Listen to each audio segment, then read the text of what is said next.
सो फिर आप एक एक जर्नी बताते हैं अशराफिज्म की।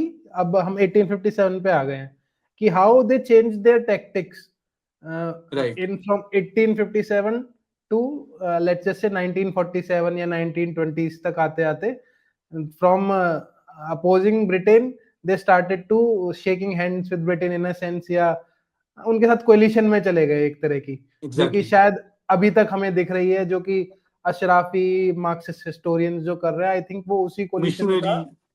हाँ, उसी कोलिशन का आउटपुट है जो अभी तक निकल के आ रहा है।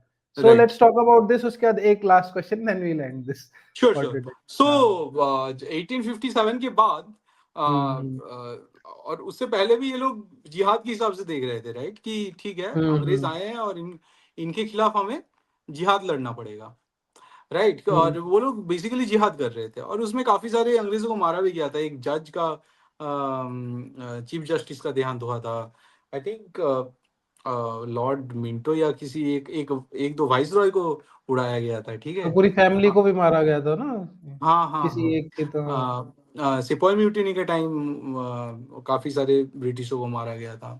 सो इट वाज हम्म बेसिकली जिहाद in the eyes of the Muslims.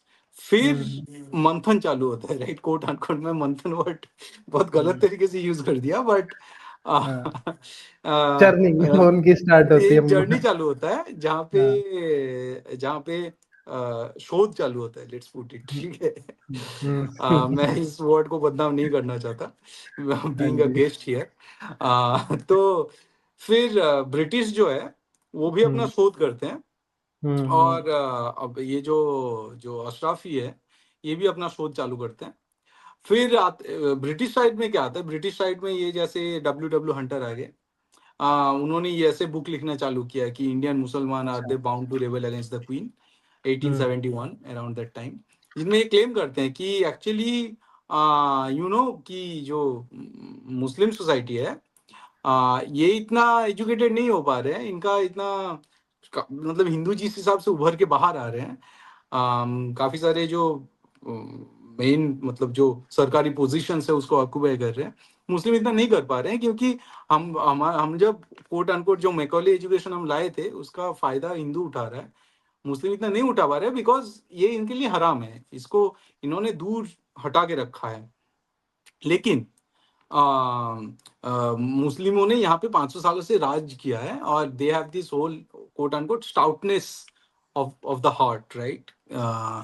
कि ये वट एवर इनका दबदबा चलता है। And hmm. Also they have nuisance value, कि वो सड़कों पे आ सकता है and they can create nuisance. So you can see the whole mob thing, ये जो हाँ, इंडियन जुडिशियरी के दिमाग में अभी भी चलता है, वो कहाँ से आ हाउ रहा है। इट शेप्ड देयर मेंटालिटी और हाँ, पॉलिसीज। वहां पे उन्होंने पकड़ा था कि ये एक्चुअली सड़कों पे आते हैं और हिंदू सड़कों पे नहीं आता। तो हम्म इसलिए इन्हें थोड़ा बहुत इनको हेल्प करने की या फिर इनको वट एवर पोजिशन देने की जरूरत है, इनको एक पैरेलल इसके तरह खड़ा करने की जरूरत है। सो आफ्टर मतलब 1857 के बाद क्या होता है कि इधर डब्ल्यू डब्ल्यू हंटर अपने बुक में लिखते हैं कि बिकॉज ये पॉलिटिकली मुसलमान यूनाइट हो सकते हैं, सड़कों पे आ सकते हैं, उनका न्यूसेंस वैल्यू ज्यादा है, तो इसलिए क्या होता है, इसलिए इन्हें थोड़ा संरक्षण देना चाहिए, इनको हम्म थोड़ा बहुत पोजीशन देना चाहिए, नहीं तो ये लोग रेबल करेंगे, जिहाद करेंगे। तो ये सीन चलता है। दूसरा पॉइंट ये करते हैं कि अरब से कुछ कुछ आई थिंक अरब का कोई मौलाना या कोई मुफ्ती टाइप था, अरबों के मुफ्तियों से ये लिखवा के लाते हैं कि इंडिया इज नॉट दारुल हर्ब, इट इज अच्छा। दारुल अमन। तो let me explain this point.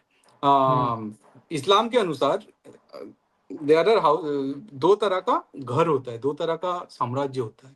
एक होता है हम्म दारुल इस्लाम, जो इस्लाम का घर है, इस्लाम का राज्य है, साम्राज्य है, वो that is the house of piece basically, कि वहां पे इस्लाम गालिब हो गया है। दूसरा होता है house of Darul herb, house of war, जहाँ पे इस्लाम नहीं है, that is house of war in the eyes of Islam, कि वहां पे राइट। जंग चालू रखो, ठीक है। तो इन्होंने क्या किया, ये अरबों से कहीं मुफ्तियों से लिखवा के लाया, क्योंकि अरब वाले जो अशराफ होते हैं वो सबसे ऊपर होते हैं, तो उनका बात तो हम्म, यहाँ पे अशराफों को और मानना पशमानगा पड़ेगा। को मानना पड़ेगा। तो वहां से ब्रिटिश लिखवा के लाते हैं, इंडिया इज दारुल अमन, it is a house of peace. ठीक है, अमन, हम्म इट इज नीदर दारुल हर्ब और दारुल इस्लाम। क्योंकि यहाँ पे ब्रिटिश राज तो कर रहा है, लेकिन British are people of the book. उनके हम्म। पास एक ओल्ड एंड न्यू टेस्टामेंट है, और अच्छा। क्योंकि उनके पास old, because they are people of the book, hence we should cooperate. Because, मतलब because they are people of the book, तो एक हिसाब से एक पीस एस्टेब्लिश हो जाता है between between the British community and the Islamic community. Islamic ठीक है, कम्युनिटी। हाँ। तो ये पॉइंट दूसरा पॉइंट है। तीसरा पॉइंट ये है कि उस टाइम पे आई थिंक 1888 के टाइम, नवंबर 1888, उस टाइम पे लॉर्ड डफरिन ही came up with this two nation, मतलब टू नेशन थियरी उससे पहले सैयद अहमद खान प्रोपेगेट कर रहे थे, ब्रिटिश लिटरेचर में भी आ चुका था। But Lord Dufferin I think 1888 नवंबर में बोला कि the Muslims in British India constituted a nation of 50 million with their monotheism, their iconoclastic fanaticism, their animal sacrifices, their social equality, and their remembrance of the days when enthroned at Delhi, they reigned supreme from the Himalayas to Cape Cormoran. कि एक time था जब ये लोग राज करते थे, and there are 50 million of them, and all together they constitute a different nation. ये लॉर्ड डफरिन नवंबर 1888 में बोलते हैं। उसके बाद ऑब्वियसली अपना आ जाता है सैयद अहमद खान, जो इसको फॉलो करते हैं, जो एक्चुअली चाटुकारिता में हम्म। लग जाता है कि हमें इनसे तो अच्छा। लड़ना नहीं है, हमें पावर हम्म। थोड़ा बहुत भोगना है, और उसके लिए ब्रिटिशों के साथ हाथ मिलाना है।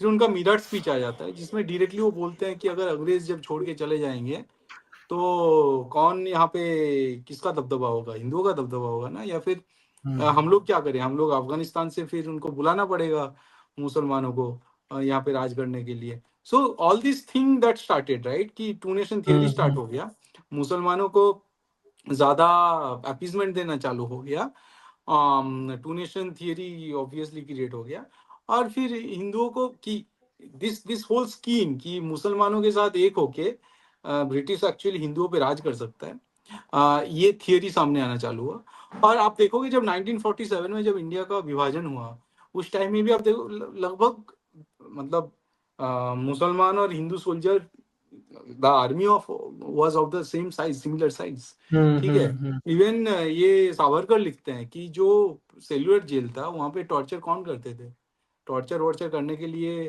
कोई मुसलमान सोल्जर को रखा जाता था। हम्म। सो बेसिकली विच सेज कि ये एक्चुअली एक थियोरी है जहाँ पे ये अशराफों के साथ या मुसलमानों के साथ मिलके मेजोरिटी हिंदुओं पे राज किया जा सकता है। ये ब्रिटिश जमाने में इन्वेंट किया गया एक थियोरी है, जो बहुत दिन बाद फिर जब इंडिया को जब ट्रांसफर ऑफ पावर हुआ 1947 में, उसके बाद कांग्रेस ने ये चालू किया। तो very same thought of philosophy. Congress कि एक्चुअली मुसलमान को इधर ले ले तो मेजोरिटी हिंदुओं पे राज कर सकते हैं। ये जो कांग्रेस का मेंटालिटी है, जो अभी भी है, जात पात में तोड़ना, 1850s में फिर ये सब कास्ट सेंसस ये सब करना चालू हो गया। तो हम्म। ये the very design of how to rule Hindus, how to rule over Hindus, ये एक्चुअली ब्रिटिश डिजाइन है, जो बहुत दिन तक कांग्रेस और अभी अभी जो सरकार है वो भी कुछ हद तक फॉलो करता है। हाँ, बिकॉज वो उनके डीएनए में आ गया ना सबके, वो कहीं वो ना कहीं। ब्यूरोक्रेसी के हाँ, डीएनए में है, वो पॉलिटिकल पार्टी ब्यूरोक्रेसी के के, डीएनए में है, पॉलिटिक्स के, सबके डीएनए में आ गया, तो वो उसे ही अभी जुडिशियरी भी के चलाए डीएनए जा में रहे है। हैं। हाँ, जुडिशियरी के आरएसएस के डीएनए, भी डीएनए में है वो, आरएसएस आरएसएस के चाहे डीएनए में कितना भी है। वो कर ले, आरएसएस भी बातें वही करता है जो कहीं ना कहीं ये वाली है कि एग्जैक्टली, दे डोंट टॉक ब्राह्मणों ने अबाउट, और इन्होंने शोषण किया है, आपके पास कोई सबूत नहीं है किया है, लेकिन आप वो एग्जैक्टली ब्रिटेन की ब्रिटिश की थ्योरी कंटिन्यू करे जा रहे हो, प्रोपोगेट करे जा रहे एग्जैक्टली हो।